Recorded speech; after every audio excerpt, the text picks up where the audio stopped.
Hello, listeners of the She Will Rock You podcast. It is us, your faithful hosts, and here we are, bringing you another artist interview. And as we always say, week after week, I love this artist.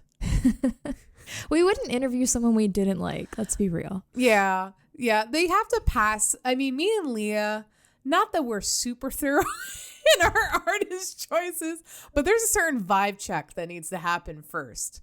And we don't bring that artist over if they don't pass that check. And that check, that vibe check has proven again to be correct.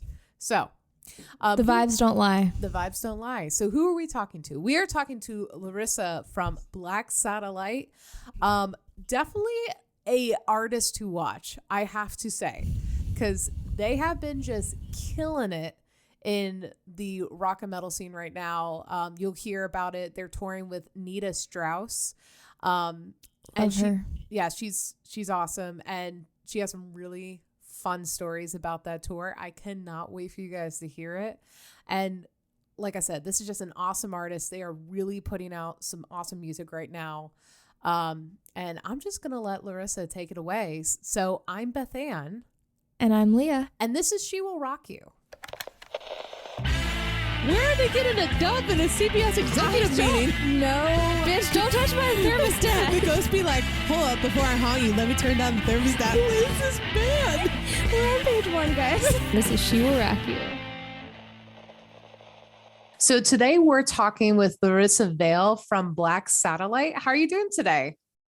Awesome. So great to be speaking with you guys today. Yeah, I'm personally very super excited for this. A lot of times when PR teams reach out to us, they give us people that we have never heard of before, which is awesome because it gives us chances to research them. And I love your guys's music and your aesthetic, really cool direction. So I'm super excited to talk with you. Thank you so much. Yeah, of course. So I was reading on your website, of course, and I see that you guys are New York City based and you guys were writing partners before.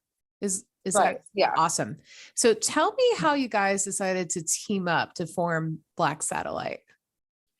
So we've actually known each other for a really long time. We actually met in a music class in high school. And Kyle was like, hey, I heard you sing. You want to be in my band? And then that was pretty much it. I love that. Simple. Yeah. Straight to the point. Exactly. That's so much fun. And so I'm originally from New York as well, but it's been a while since I've been in the rock and metal scene. So I kind of want to do a checkup on it. How's the rock and metal scene happening in New York City right now, or just New York in general? Well, I've been on the road for many months now, but I was just speaking to somebody at the last show and they're like, oh, that's so crazy that you're from New York. Because like the last 3 rock shows I went to, all the opening bands are from New York. It's like, I don't know what the fuck is going on right now, but like New York's kicking some real ass. And I was love it. Really? That's crazy. Like what a coincidence. So I don't know. I mean, maybe I'll figure it out when I get home, but I guess something's cooking up in New York. I mean, I feel like New York goes through ebbs and flows of just really fucking awesome bands down to like, nothing's really happening. And it kind of just goes forth. I was right by Poughkeepsie, if you're familiar with that. So that we had a lot of artists that would come out of Poughkeepsie, but that was like around 2008, I want to say. We were getting that merger. So I'm glad to see New York's back in the flow of it. So I have to talk about this cover of Rammstein you all did. I know you released it back in July, but when I went to listen to it, I had that like immediate, like that metal stank face that happens. It's like there's no other way to describe it. Those in the metal community totally understood what I just said. But walk me through like your thoughts of covering this song and what you guys wanted to do differently versus the original. So we kind of just like to be super ballsy and pick things that are generally uncoverable. And I'm like, there's going to be a lot of people that are like, that's not such a great idea, but I don't really care. I love this song, like we did Typo Negative.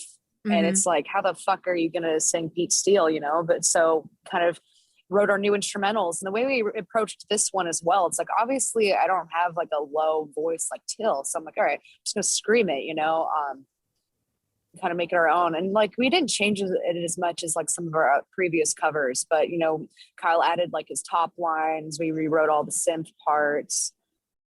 So that was a really great experience.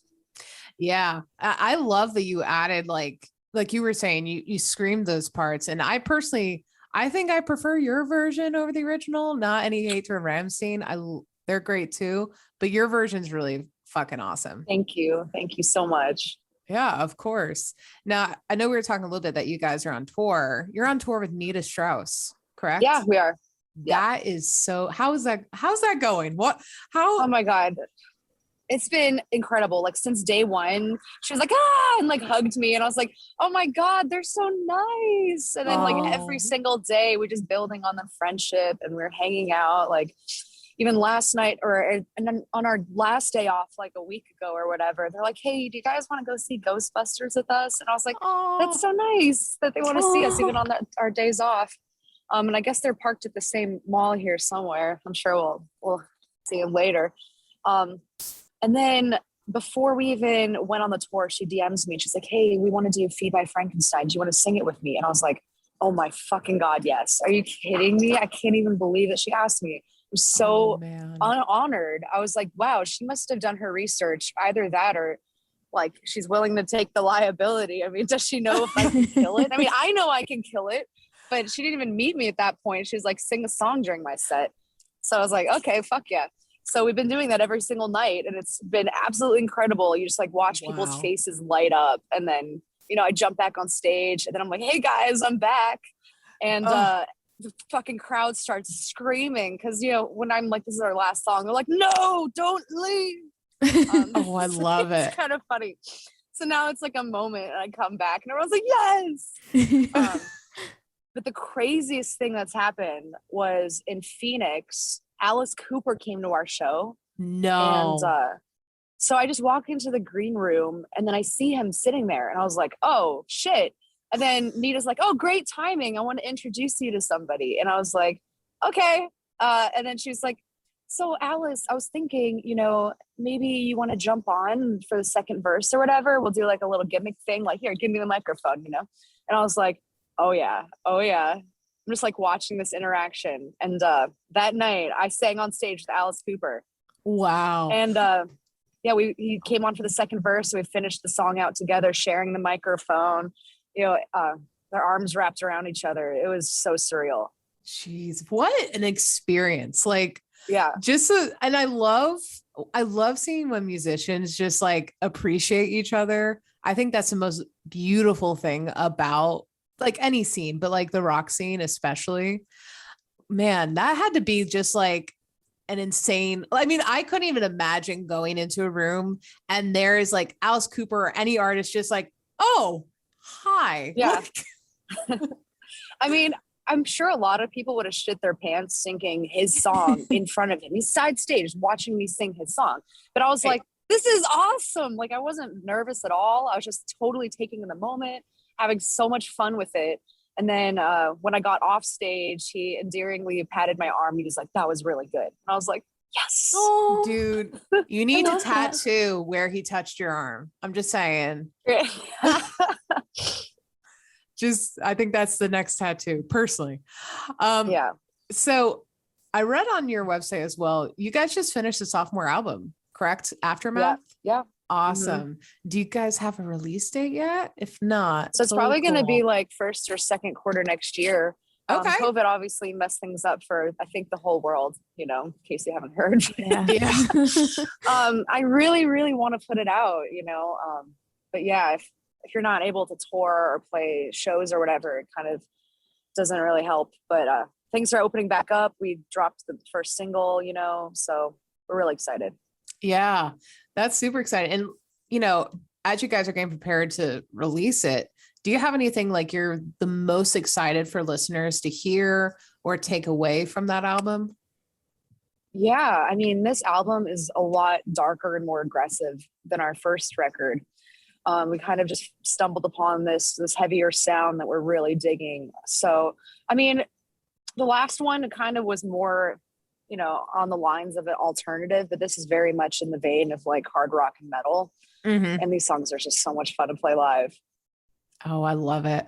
Is there any particular song you were just absolutely excited for the audience to hear? I'm sure every song. I mean, but honestly, it changes. But yeah, I mean, there's definitely like the third one we play in our set. People lose their fucking minds, and it just makes me so happy that people are reacting to our music, you know? yeah. And then there's always at least one person in the room that's like singing the words to our song Void, you know, we dropped last summer. And I'm like, what the hell? Like, I know it's like one person, but that really means a lot to me. Yeah. You know, it's just so mind boggling. I remember like the first time that happened, I was like, wait, what? Is it like he just memorized the first chorus, now we're at the second chorus and he's just trying to sing along? And I was like, no, he definitely knows the words. And on our last tour with John 5, there was a guy that showed up. He's like, oh, fuck yeah, thank you so much for playing Deadeye. And I was like, that was our closer. And I'm like, our album's not out yet. Like, he had been watching YouTube videos of our set and had been learning these songs on guitar. He's like, oh, what tuning is that in, you know? And I was just like, what? That's dedication. That is such dedication.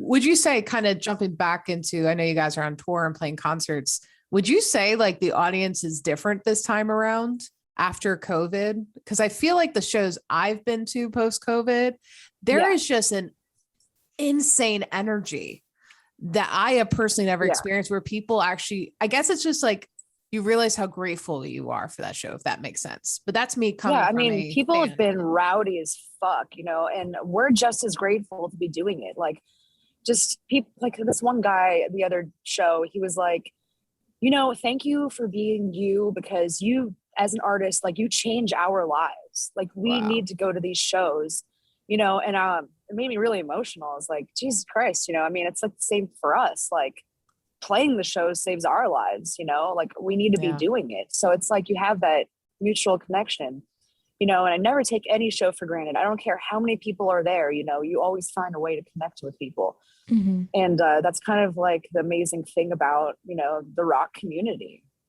Yeah, no, 100%. And I think there's been I mean, as a fan looking at the crowd, because I just went to go see In This Moment, if you've heard of them.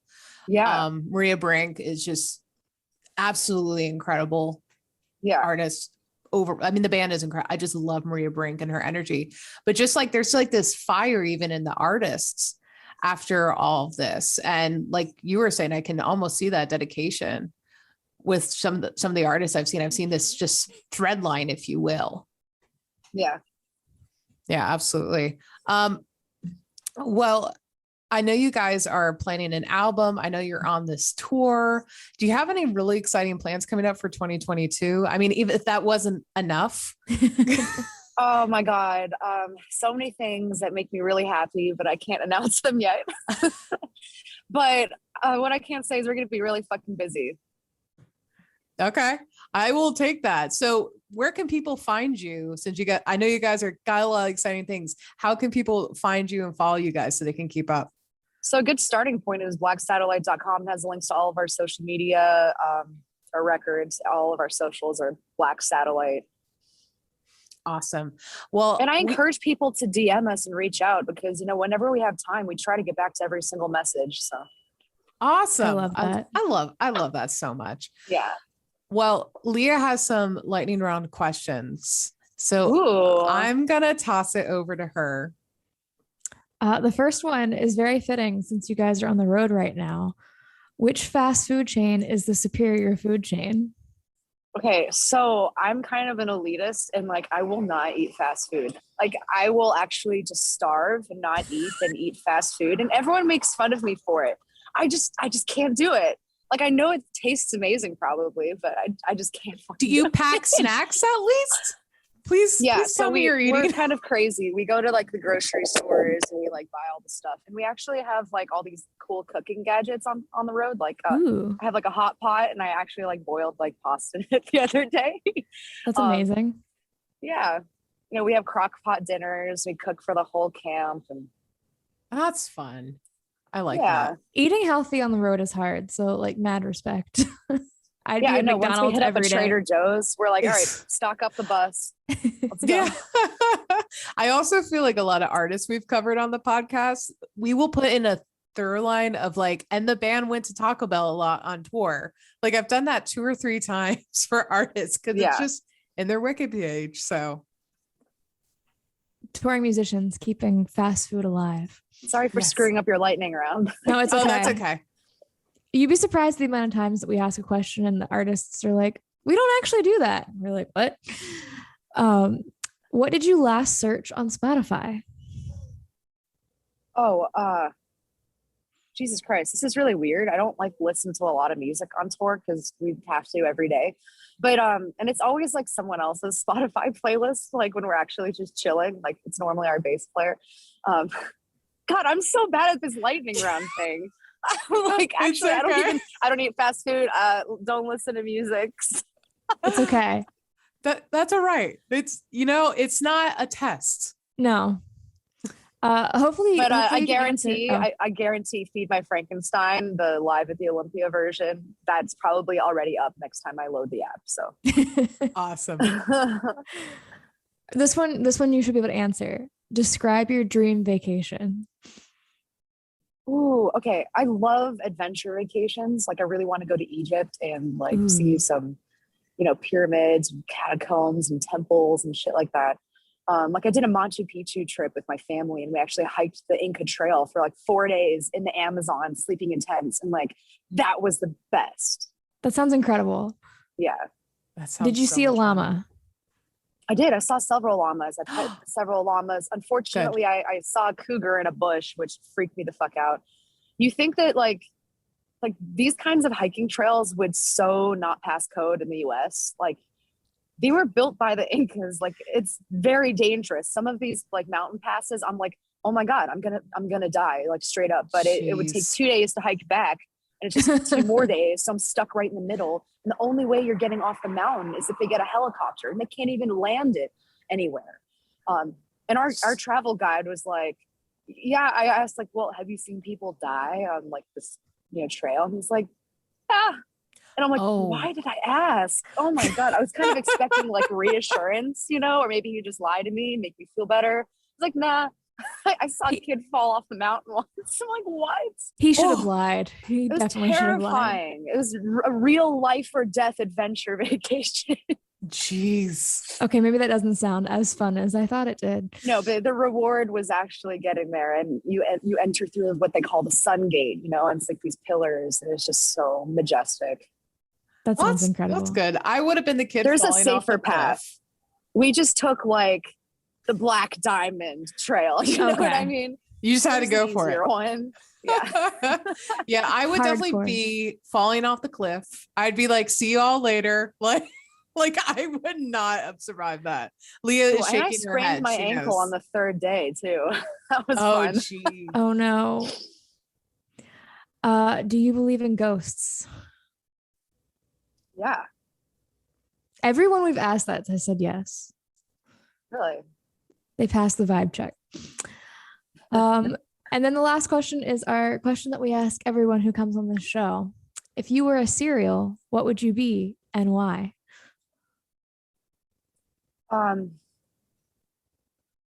So I'm really weird when it comes to cereal too. So I like the old people ones, like the Ezekiel, like sprouted grains or whatever. Yeah. I like those too. Yeah. But they came out with one that's called like sprouted flakes. That is the best cereal I've ever had. Huh. No one has given that answer yet, so you are the first. All right. Well, this has been such an awesome talk. I've loved to got to know you, got to know Black Satellite. I hope you have a great rest of your day. Thank you so much. Thanks for listening. Be sure to leave us a review on Apple Podcasts if you enjoyed the show. Special thanks to Death of Fawn for our intro riff. You can visit our website at shioraku.com. There you can find links to our socials, the show notes, and you can reach out to us and contact us. And remember, don't do drugs.